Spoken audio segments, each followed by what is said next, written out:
ত্রয়োদশ জাতীয় সংসদ নির্বাচনে চট্টগ্রাম ২ আসনে বিএনপির প্রার্থী সারোয়ার আলমগীরের মনোনয়নপত্র বাতিলে নির্বাচন কমিশনের সিদ্ধান্ত অবৈধ ঘোষণা করেছেন হাইকোর্ট।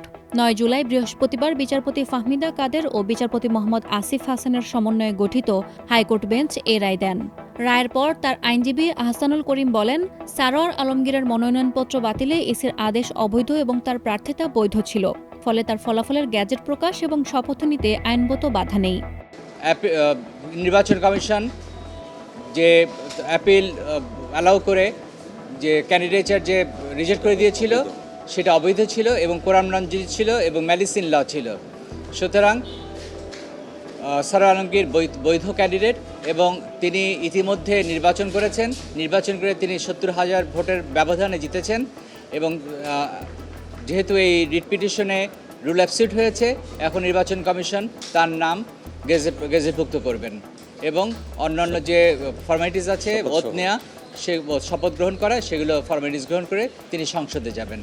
সুপ্রিম কোর্টের হাইকোর্ট ডিভিশন যে লিগাল ঘোষণা করেছে নির্বাচন কমিশনের সাবসিকুয়েন্ট রায়টা, এতে আরও প্রমাণিত হলো সে ইনকালাবি ছিল না, বৈধ ক্যান্ডিডেট ছিল এবং তার বিএনপি ক্যান্ডিডেট হিসেবে প্রায় ৭০,০০০ ভোটে জিতেছে এবং এখন সে জনগণের দীর্ঘদিন থেকে জনগণ প্রতিনিধিত্ব করতে পারছিল না।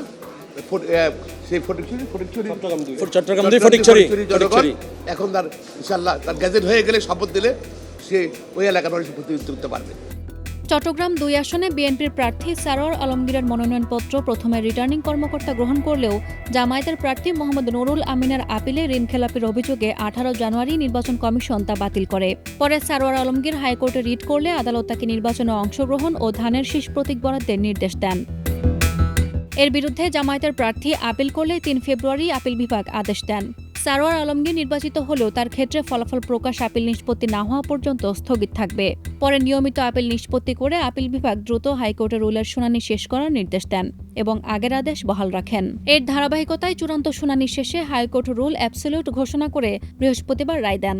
শুনানিতে সারোয়ার আলমগীরের পক্ষে জ্যেষ্ঠ আইনজীবী আহসানুল করিম ও এম মাহবুব উদ্দিন খোকন এবং জামায়াতের প্রার্থীর পক্ষে জ্যেষ্ঠ আইনজীবী মোহাম্মদ শিশির মনির এবং নির্বাচন কমিশনের পক্ষে আইনজীবী মোহাম্মদ রাজু মিয়া উপস্থিত ছিলেন।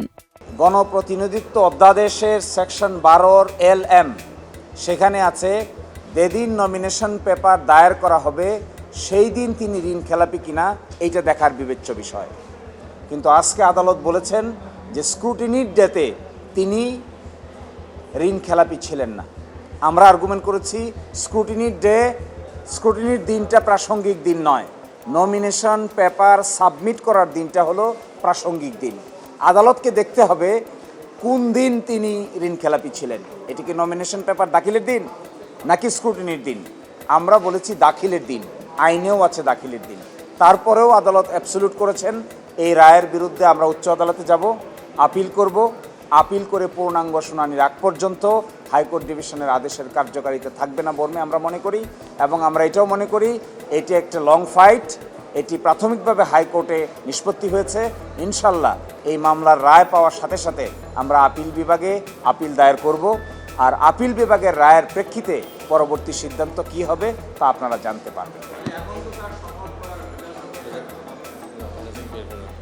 এখনো পর্যন্ত কোনো আদেশ তো বের হয়নি। আজকে মৌখিক রায় হয়েছে, একটি লিখিত রায় বের হবে। লিখিত রায়ের পরে প্রশ্ন দাঁড়াবে ইলেকশন কমিশন কী পদক্ষেপ নেবে। লিখিত রায় বের হলে অবশ্যই আমরা আপিল দায়ের করব উচ্চ আদালতে। এই ব্যাপারটি আপনারা জানতে পারবেন। তবে জামায়াতের প্রার্থীর পক্ষে আপিল করবেন বলে জানালেন তার আইনজীবী।